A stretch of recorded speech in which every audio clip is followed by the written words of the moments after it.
Jim Lyons has always enjoyed staying busy. He was born to South Dakota homesteaders back in 1912.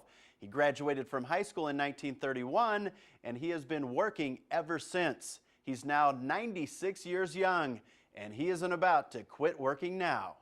Well, I come here in the morning about 6:30 and unlock the place. This man is the definition of dependable. I strive for perfection. Bright and early every day during the legislative session, you can find Jim Lyons making his way to the west wing of the Capitol. I've been here nearly over 22 years now, and I'm still here. And I'm only 96 years old. And I guess that's the kind of mindset that allows you to reach 96. My philosophy is to live the fullest today for tomorrow and may never come. And I just keep on doing whatever I can because I just like to keep moving around.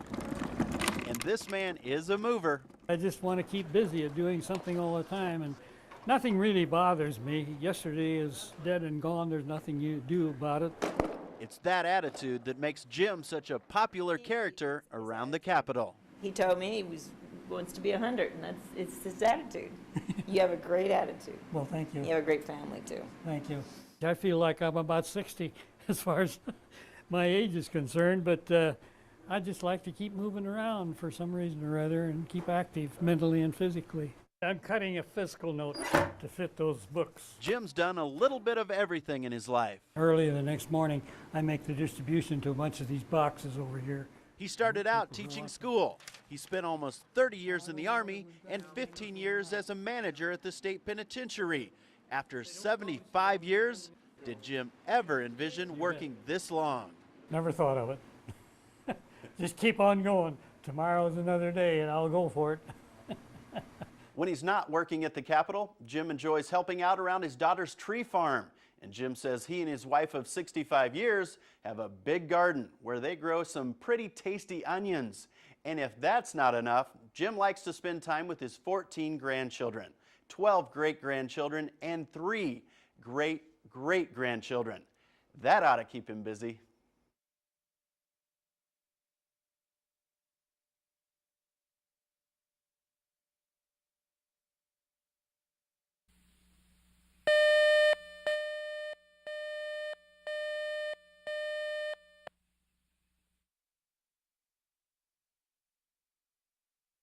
For over a year now, Ernestine Smith has spent 2 to 3 hours a night, every night, writing American soldiers serving overseas. She's fondly known as the Cookie Lady, the Pistachio Lady, and one soldier even calls her his adopted mom. Ernie is making a difference, one letter at a time. Whether she's putting it down on paper or she's emailing it, Ernie Smith is delivering letters of encouragement to her soldiers. We become part of their family and they become part of ours. Ernie has written to well over 200 soldiers. This is my good friend Della. She works on a team that tries to figure out where the bad guys are going to hit before they do. The McCook native started writing to the troops in December of '06. I'm one that's always been, if I throw myself into something, I go gangbusters. I mean, it's either all or nothing. And because it's been all, Ernie's pen pals continue to reap the benefits. I love to send homemade cookies because over there they just don't get a whole lot of homemade treats. Even after some long days of working at a local bank, the 52-year-old enjoys coming home and assembling her care packages. Can't get enough. I get so much out of it. I mean, it would be different, you know, if it wasn't so rewarding. I probably would have burned out a long time ago. They all like sunflower seeds. The goodie bags from home are nice, but some of them, all they want is a letter. They don't even care if they get a package. They just want to know that somebody cares. this is a true win-win situation. I've developed a lot of good friendships. One is definitely a friend for life. His name is Army Sergeant Major Michael Eason.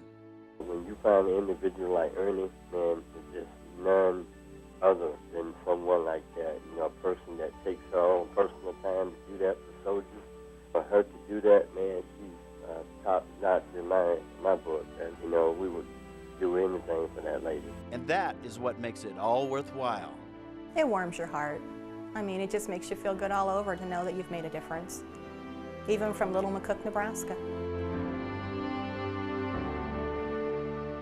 Regardless of what happens with the war in Iraq, Ernie has no plans on giving up her angel status. Wartime or not, she says our soldiers deserve to know that there are many Americans that appreciate their service to our great country.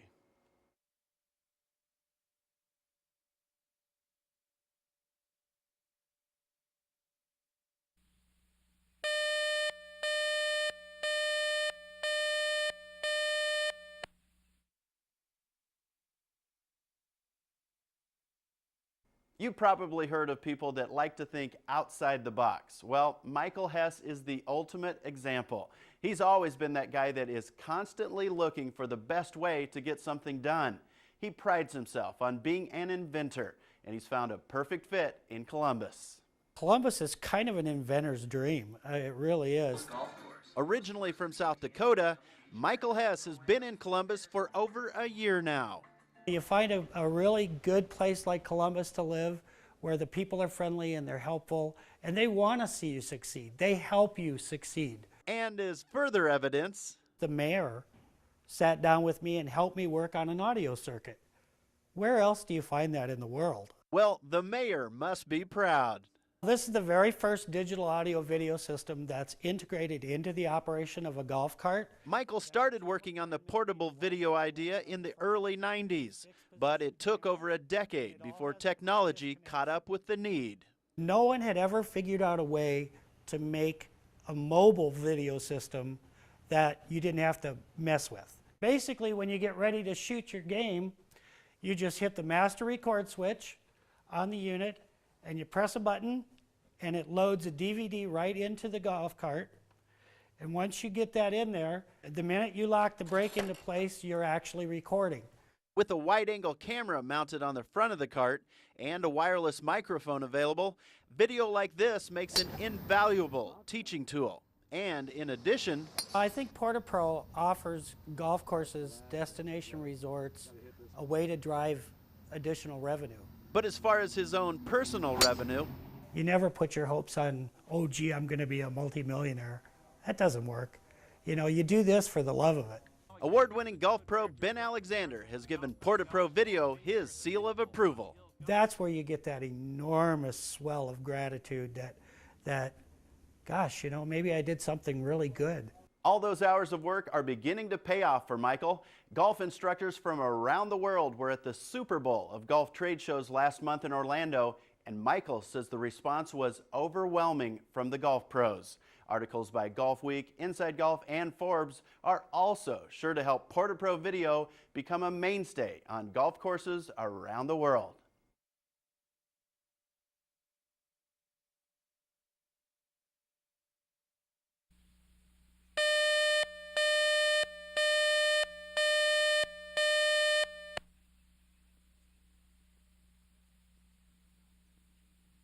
In North Platte, he's known simply as the Can Man.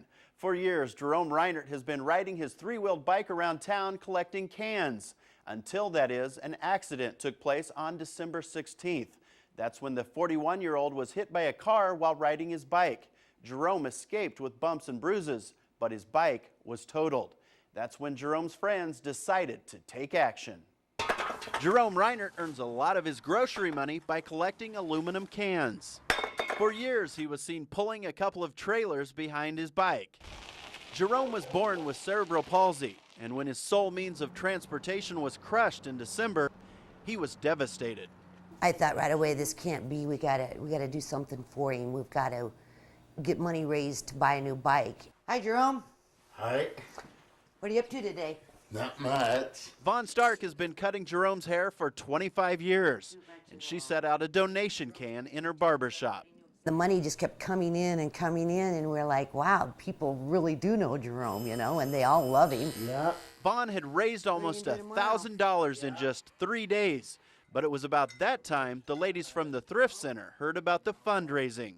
I said, boy, this is something that I think we want to be in on. Did you see how well those work there, Jerome? The thrift center ended up purchasing the $1,000 bike at a reduced rate from the good people at Cycle Sport. I feel that I'm darn lucky, so I can give back. Jerome's 41st birthday was a good one. That new bike smile says it all. It meant a great deal to me to know that he is that thought of in this town, and to know that he has so many friends. With the additional money raised at the barbershop, a new $800 shed was built to house the new bike. Jerome was pleased. It was nice. Very nice. And it's awfully nice to have friends like this as well. We are the best, aren't we? Yeah. You and me, we work good together. Yeah. Now that's the kind of feel-good story that I love to tell. Well, if you have one of your own that you'd like to share, send it my way. Shoot me an email or give me a call at 402-467-9288. Keep on riding, Jerome.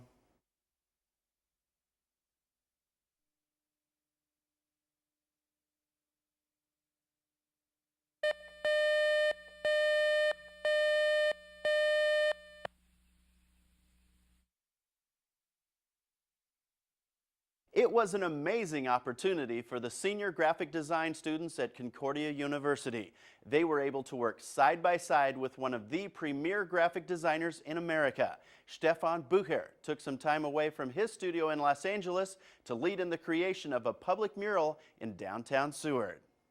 The paint was flowing freely as Concordia students soaked up every word from this well-renowned artist. I think we'll get this paint back out, and then we'll just go back in and do a little bit of that.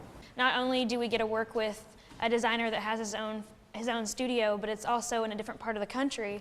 So not only are we hearing things in the real world, but also in a different part of the world. Jones National Bank takes pride in being involved in the Fine Arts series. Part of what we were trying to do was enhance the already excellent programs at Concordia and help them bring in a resource they might not have had otherwise. One of the leaders in the Concordia Art Department saw a chance to help his students. When I see something that I think is really kind of exciting and cool, I like to just share it. And especially for the students to have the chance to just interact with somebody who's out there already in the business, doing it regularly. And it's what he's done on a regular basis on his website that provided the inspiration for this mural. In 2006, Bucher started creating monsters out of an ink blot that he splatters with air. From there, the rest is just pure creativity. He's taken what he's done that's become so popular, and now he's made these huge, because all his drawings are 8.5 by 11. So this is really exciting because not only for me, but I'm sure for him, because this is the biggest that they'll ever be displayed. I wanted to create a mural that fits into the fabric of the town and fits in with the existing visiting artist program and the murals that are already around town. So I wanted to do something that's fun and that stands out, but that also meshes with the fabric of what's already here. This is a great opportunity, and I am so thankful that he made the trip out to little Seward, Nebraska to be with the Concordia University students.